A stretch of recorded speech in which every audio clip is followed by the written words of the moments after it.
Ang pagsangyaw sa santos nga ebanghelyo sumala ni San Lucas.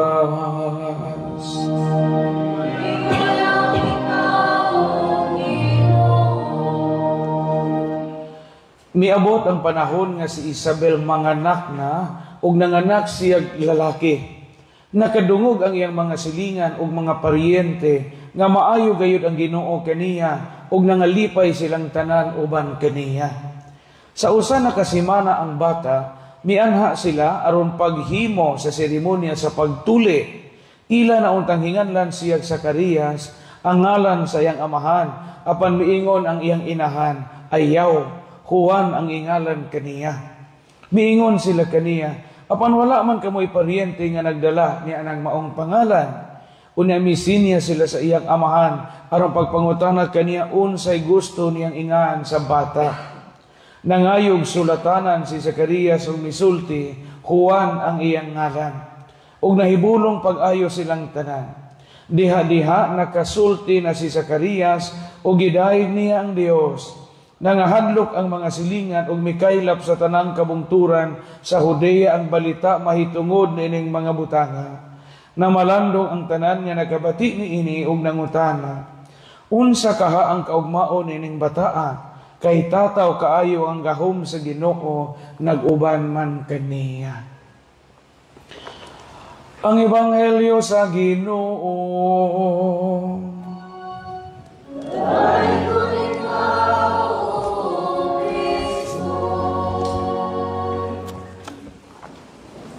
Manglingkod palihog. Mga opisyalis sa atong kapilya, mga opisyalis sa atong barangay, nga diya din karon, mga lumilihok sa simbahan, kita mga sakop sa nagkalain-lain clusters o Kristiyaano sa Kadingban, sa atong barangay sa Sambog o sa Silingan, mga dapit, taliwa sa Kabugnaw, sa Kaadlawon, taliwa sa nindot kaayo nga panahon nga din angay pangunta kitang matug og mahinano kapania kita dinhi karon nagagwanta sa ikawaw na kaadlaw second to the last nga misa sa kaadlawon karong tuiga kanini yung tanan good morning. Daigon ang Dios nga mo'y mihatag nato grasya sa paglakutay pagagwanta hangtod karong adlaw ug hopefully sa umabot pa mga adlaw sa atong kinabuhi hatagan natong Ginoo sa masipang pagpapay. Salamat sa mga opisyalis sa kapilya sa kahigayunan nga ako mahatagag usa ka salat sa misa nato dinhi. Kay ba mo mga igsuon, ang katumanan sa atong mga pangandoy sa kinabuhi, mao dunay usa sa mga butang nga makahatag natong dakong kalipay. Di ba daghan matag pangandoy? Di maihap na ito mga pangandoy. Pero di tanang gipangandoy nato ang matuman, di ba? Pananglitan, nangandoy kita kag ma-Miss Universe, da apiki po kag dagway. Kisa mabuanga mo, ma-Miss Universe nang unang mutanaw kita nato kasukaon o kalibangon ang ilang sila umutanaw sa tong naong. Di dyan na mahatagag katumanan. Kaya di man sibo. Di sibo. Daghang mga pangandoy sa tao ang lisod tumanon. Lisod tumanon. Mangandoy kinta ka pananglitan nga general unya makakita ka og pusil kutang kadetso di mahimo. Pero naay mga pangandoy nato sa kinabuhi nga gihatag sa Ginoo isip sorpresa una inighatag na ni ana sa Ginoo ni katuman na ni ana mapuno kita sa di maisip nga mga kalipay pananglitan laing example. Kamo mga minjo din sa panahon nga trato pa mo. Sabot mong trato? Sa may trato? Yeah. Sa mga panahon nga trato pa mo. Labi na kahigugmaay mo pag-adyo. Pagkasal na ninyo, di ba mura og mahilangit ang inyong pagbati? Kamo mga bana mo ingon mo sa unang asos gabunga ra jud among pagpangharana. Nagbunga ra jud ang pagpamisita. Nagbunga ra jud ang paghatag na hugbuwak nga utot-utot anihong trato. Kay karon na minjo nami. Og inig kaminjo ninyo inig unang gabi sa inyong pagdug isip makiadson. Mura kag malibat sa kalami, di ba? Mo na inikis ni mo, inigunang kasalsos mo, sulirap dito sa imong kalimutaw. Magapidyon kas kalami. Kay di ara nahatagan nagkatumanan ang akong gipangandoy nga kami magkadadyon. Kamong mga magtiayon sa unang o pa mo ibay. Kapuliki pa mo pangipon o ugangan, pangipon o iyaan, sa impudyo na mo dangkahan o kupras, kay wa pa mo kaangko kaugalingon. Pagka bato ninyo, pagkaangko ninyo kaugalingong panimay, di maisip ay nung kalipay nga na mo ikaugalingong pamudyo. Samot na ron nga aircon na itong septic tank. Piskay na kaadyo inyong pang minang. Nga nung gahisgot magkatumanan sa pangandoy, kay mo na'y unod sa Ebanghelyo karon. Kabantay mo, sa Ebanghelyo karon, nataw na dyan ang bata nga gisaad sa anghel o gihatag sa Ginoo aning tiguang nga magtiadyon, di ba? Nataw na dyan, di ba? Kahinumdo mo sa miaging Ebanghelyo, naamang si Juan, di ba? Naaon si Zacarias, ang amahan. Ingon, nag-anghel nga, tungod kay di ka mutuo, nga mga anak, imong asawa, bisag tiguang na, maamang ka. Mutong naamang, wa ka sulti, pila ka to kabuan, nga wa magkasulti si Zacarias. Karon, tanawag unsay unang pong sa Ebanghelyo, miabot na ang panahon. Naambaya ni Minin, kini, nganong, sumatod sa mga Bible scholars, di ba? Ang unang bahin sa Ebanghelyo, ingon din, miabot ang panahon, nga si Isabel, manganak na. Ato ning pamalandungan gamay ning miabot ang panahon. Pagsulti ni San Lucas nga miabot ang panahon, gitudluan kita ni sa mga igsuon nga ang Ginoo naagi kaugalingong panahon. Nasabtan ko? Dili ito takabuot sa panahon. Ginoo ra gyud magbuot ano sa ang panahon nga iyang itakda ang pangapanalangin nga moabot sa atong kinabuhi. Amen. Mga di gyud umaminaw ta sa Ebanghelyo karon, di gyud mahimo ang tawo nga magbuot-buot ug pugson niya pagkabuot ang mga butang nga wa pa ihatag sigon sa panahon nga gitugot sa Dios. Mao ni sabot ani, hiabot na ang panahon. Na may mga tawo nga pugson nila pagkabuot ang mga butang bisag wa pa sa saktong panahon. Mabita na uban pugson pagkadato bisag jamo-jamo naputusin og utang. Nga naman bisag wa pa itugot nga madato wa pa itugot nga mahayahay sa kinabuhi, gipugos magpanahon. Nang loan dito, utang left and right kay aron na maka-arios og sinubong kay aron inog dato. Sabot mo sinubong. Karaan na term sa mga tiguan. Pugson gani nimo pagkabuot ang mga butang nga wa pa ang panahon nga gilatid sa Dios, then di gina maayo sa putanan. Parihaba og maji pananglitan, unya gahuna-huna la siya kay taas na siya edad, unya matay ako ra may wa na maminjo sa akong classmate, nya wa may nanguyab na ho. Amamana na lamang ko bisag kinsa bahalag adis-adis, bahalag barumbado basta lang maberginan ko sa mga mahitabo. Di maayog daga na kami noon kay wa man pinasikat sa panahon nga gilatid sa Dios. Huwatagid ang sakto nga panahon. Mo kamo dinhi mga lagas nga pa maminjo pa ihatag ang panahon sa Ginoo. Pagdagkot sa mong katol aron di mo lamukon, huwat ano sa ang panahon nga gihandam sa Ginoo daig sa lagkatol. Ijawat di lamukon. Hingabot na ang panahon. Kita na ay panahon nga gihatag sa Ginoo nato. Ako dahil abot ang panahon nga gihatag sa Ginoo naho nga mahimo kong pari pag-ordinar naho 2007. Kamu nga mga ginikanan hingabot ang panahon nga nahimo mong ginikanan pag anak sa inyong kinamagwangang anak nahimo mong ginikanan. Ang atong mga opisyalis sa baryo o sa lungsod hingabot ang ilang panahon sa panahon nga sila napili sa eleksyon o may oath of office isip mga public servants. Naatay panahon nga gihatag sa Ginoo. Karon sa Ebanghelyo karon hingabot na ang panahon nga si Isabel manganak. Laki pa jud. Mo nang giklaro dinhi manganak siyang laki. Kay ang anak nga laki, mga igsuon kaniadto, pilian kita sa mga Hudiyo, ang anak nga laki o baji, mas importante nila ang laki. Kaya nga ilang katilingban kaniadto is patriarchal. Importante ang bana. Importante ang male kaysa female. Karon kay na equality of sexes. Sa una gani inigpanganak, unya inigawas, mao man dinhi manganha man na sila og magbati. Diyan mo may lying in sa una. Diyan mo lying in. Anak ra ka manganak sa bay. Pareho po nato kasagaran ani mga tiguang mananabang ra may mo tabang nato.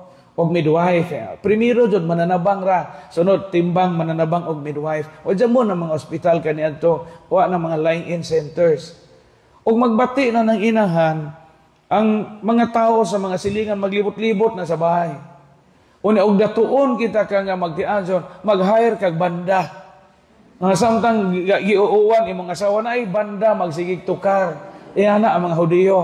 Lami gupod gaadyo iutong datoy banda gatukar-tukar ganahan pag magsigig utong iniglusot sa bata gani og baje mo ingon ang mga siling oy baje man manguli sila yana kaniadto sa mga Hudiyo og laki gani mo samot silang sayaw-sayaw magdisko sila kay laki. Napa bitaw nagkaron, ha? Napa nagkaron nagkabili na kinaiza. Kamantay mo na mga magtiazon nga puro baji ang anak. Yung di dyan ni undangan, ho pader hangtod nga makalaki ko. Yan na bitaw magtiazon nga na. Nga unang anak baji, kaduang anak baji, katulong anak mo nga inigtinaw sa ihi, bira na po kay aron laki na dyan. Mo man expression sa nagtinaw sa ihi, pre, mauna ni. Laki. Si Juan nga magbubunyag. Una, giunsa man paghulagway nga karon si Zacarias amahan na jud kay naamang ba jud sa kay di mo tuo duha ka butang ang giklaro sa ebanghelyo karon nga si Zacarias tinuod na nga father. Primero sa usa na kasimana ang bata mianha sila aron paghimo sa seremonyas sa pagtuli, circumcision sa in English pa. Usa sa mga importanteng butang sa mga Hudiyo, ug laki imong anak, tulion. Diyamoy pisot sa mga Hudiyo. Napay pisot, ane? Hadya lang mo musaba, kamo na bahala. Ako, grade 4 man kong gituli. Unya, wow, may kabuok. Unya, wa ko matuli atong grade 4 ko kay wow, may kabuok. Pagtuli sa ikaduha, bis walo man mi. Hingijak man ang ikaduha kay jamo go anesthesia, hingdugong. Dinanagan pumingtanan mga bata kay hingijak man yana kay hadlok magupotong manunuli sa amo sa angilan sa una. Si anhing nung Jorge namatay ni kay tiguang naman to magngana masija inig pado matuli ba murag di ka so kakita. Ay jangan tios nga itumon gibugusag lambo ani. Magsige maganangana murag hap-hap ba. Nagadag sundang taas sa naapoy para pakong yung matay maputo ning aning ato guba sa tanang paglaom natin yung saon na maputol ning atua unang nanagan ni kay bawo pa di po kong mapari di ta po ko patuli maoro magihapon di ay po magamit pagka grade 5 nako gapatuli kay di na to po ko patuli kinalisang lagi ko na karon pa na phobia sa mga batanon pa. Diya ingon matatatay adjaw kog tagaig anak nga pisot kay kinamagwangan ka na anak gapakauaw naman ka gapakauaw ka sa kombinasi na pisot kay ana to ang tatay napugos kog patuli motong dito kapatuli ko si tatay mo gakuhag tik-tik sa aron ma hinlo sa kudaan kay kining pisot kay baho matang tik-tik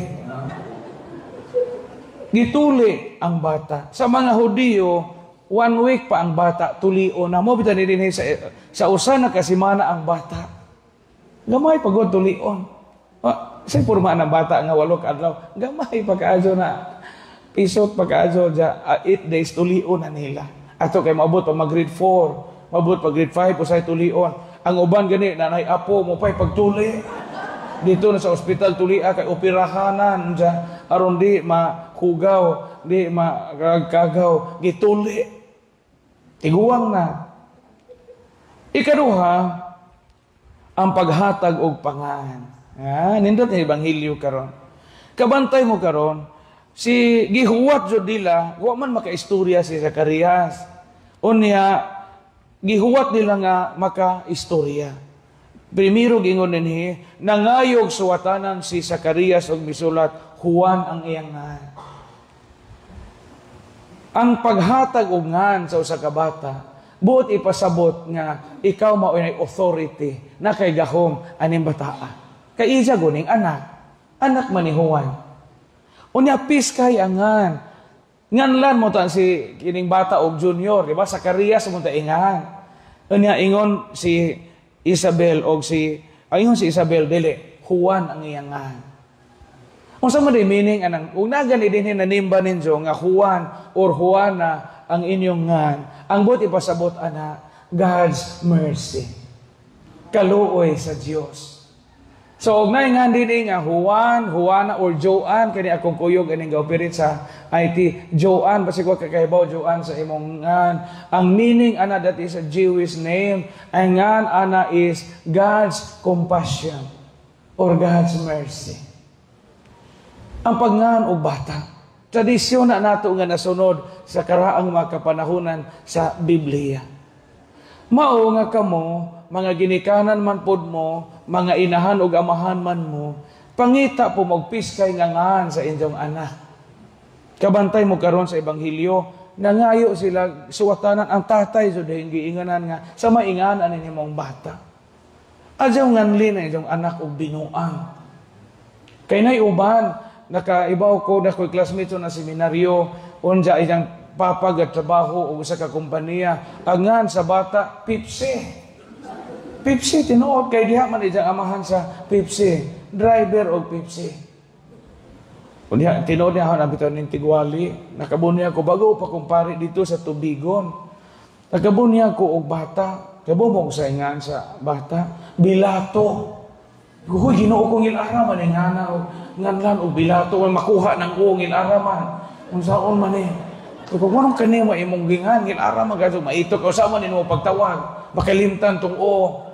Yung, wow, kinamay mong gingan, ang namay daghangan. Di kon pag-ato dito sa Tubigon. Di, pader kay kombinasyon na, labihay pong kombinasyon na, bisag kadaghang mga ngan, kinito nga kombinasyon. Manong kinimang pod, imong paginahan. Ang nga, taga-Bilar, mga pader niya, taga-Tubigon, ahumbana. So, Bilar o Tubigon, gitapo, Bilato, nga. Taga-Bilar, ba des ng buhay, no? Net. Importante ang giving of Christian names. So mga anak gani mo or mga apo mo, parihas sa Ebanghelyo karon, taga sila piskay nga ngan, kanang gikan sa Biblia. Ug maikog mo nganlan inyong anak og Isidro kay datuon na mo Isidor. Ug maikog mo ngan og Vicente kay karaan Vincent. Ay in English is gamay. Ako bitong pangan nga Ajerio, karaan man ni kaayo. O pwede pa ning utrohon, Ajeric, kung tayo nga ako. Atsahan, pa mo na pagwapo no, Ajeric. Pero karon, kay kamong sige pagpanganak, ayaw niyo tagaingan nga kombinasyon nga bisag unsa na lang. Nga Apache so ng bulpin na po'y bata, gigangilag Apache. Nganlan og Ariel, nganlan og Perla, mga anak, Ajax na lamang pagingan sa bata, ang sabon silang tulo. It's not that. Ang gikan gina sa Bible, kanang mga biblical names aron, ang bata mutubo nga mga maayog kinabuhi. Karon sa katapusan, ang Ebanghelyo karon nagpahinumdom nato nga ang atong paglaom na as Ginoo nga maoy mohatag og katumanan sa atong mga pangandoy. Karon sa may mga pangandoy na to sa kinabuhi. Huwata ang panahon. Huwata nga moabot ang panahon mo na giingon sa Ebanghelyo. Kamo dinhi daghan pa tag pangandoy kay buhi pa ta. Huwata nga moabot ang panahon nga gitakda sa Ginoo. Ayaw jud pugsa kay og imo ng pugson di ka malipay. Pero Ginoo na gani maghatag malipay ka parihas sa gibati sa mga magtiayon karon. Pananglitan imong anak kay eskwela pa unya nay anak nimong bright unja wa makatabang nimo kay mauni mauna di na mulingi nimo huwata og katong manghod na pod. Og di gihapon makatabang nimo wa gyapon makatabang nimo ang manghod huwata ang imong apo. Kay base imong apo na makasapupo sa imong kalisod. Kay ang Ginoo kamao mohatag sa iyang kaugalingong panahon. Huwata gyud. Huwata. Ayaw pugsa kag imong pugson mawa ang kalipay kay og imong pugson di na Ginoo gabuot ana. Huwata ang panahon sa Ginoo. Amen. Daigon ang Dios ato sa hatagan sa masipang pagtuo.